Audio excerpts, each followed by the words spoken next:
What's going on, guys? So today is a little Q&A video. I haven't done one of these before, so yeah, I guess let's just get right into it and get to these questions. Alright, so the first question is by @BadAdXBougie, or Bad and Bougie, I'm assuming. And she said, what's a great tip for new photographers? And probably the best thing is try to learn manual as soon as possible, because once you get that down, you're going to be able to pretty much shoot in any situation. Having it be a super harsh light or too dark out, and then you could figure out what you need to do and what balance is right and all that stuff. So if you want to find the best way to learn manual, just also Google it or YouTube it, and there's going to be plenty of videos and articles to show you what's best. This next question is by the homie @Isaiah, and he said, who's your biggest inspiration in photography and who are your favorite photographers at the moment?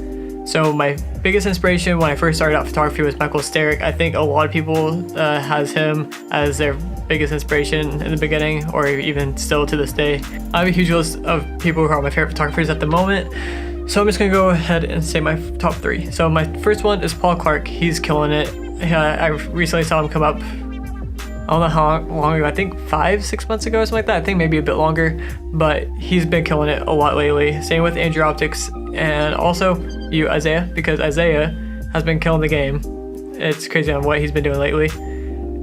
And yeah, top 3, Paul Clark, Andrew Optics, and Isaiah. So next question is by @1010101010.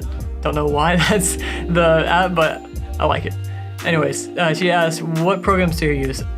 So I use Lightroom mainly, and I do use Photoshop sometimes. And most of the time whenever I use Photoshop is to clean something up.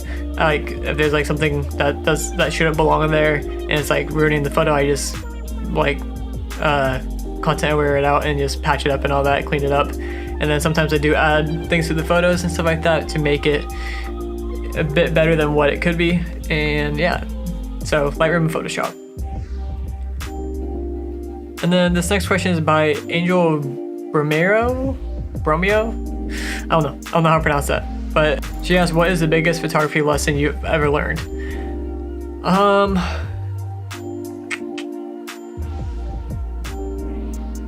Probably the biggest one that's helpful to anyone at any moment is shoot in RAW, because you could pull out more detail. As if you guys seen on Twitter, one of my recent posts, I did before and after. It was like completely dark, and then I somehow brought everything back, and it still doesn't look super great, but still you could see all the detail and all that stuff with it. And that's the biggest reason why I shoot RAW, and you probably should be shooting RAW as well. And if you don't have like a fancy camera that shoots RAW or anything like that, and you have just your phone, you could go into Lightroom. You can go into Lightroom Mobile and take a photo from that, and then it will take it to RAW, and you can edit it that way if you're just an iPhone shooter or a phone shooter in general. Oh, perfect. Alright, so the next question is by Ratul1337. He asked, how to get the best colors out of my phone's camera since I don't have a dedicated camera in post, or to capture them straight without much post-processing. So like I just said, if you're using your phone camera, you use Lightroom Mobile to take the photo, because it will shoot it in RAW. I believe you have to choose the option to do it, but it will shoot it in RAW, and you can pull out more colors and do more with it than just taking a photo from the camera app on the phone itself and then going to Lightroom. You can do a lot more through the app itself. So download Lightroom Mobile when you guys get a chance.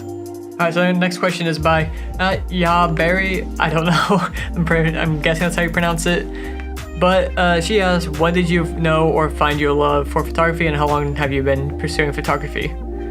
I'll start for the second one because that's just a quicker question or answer. So I've been doing photography for a little over 2 years now. Started in late 2016.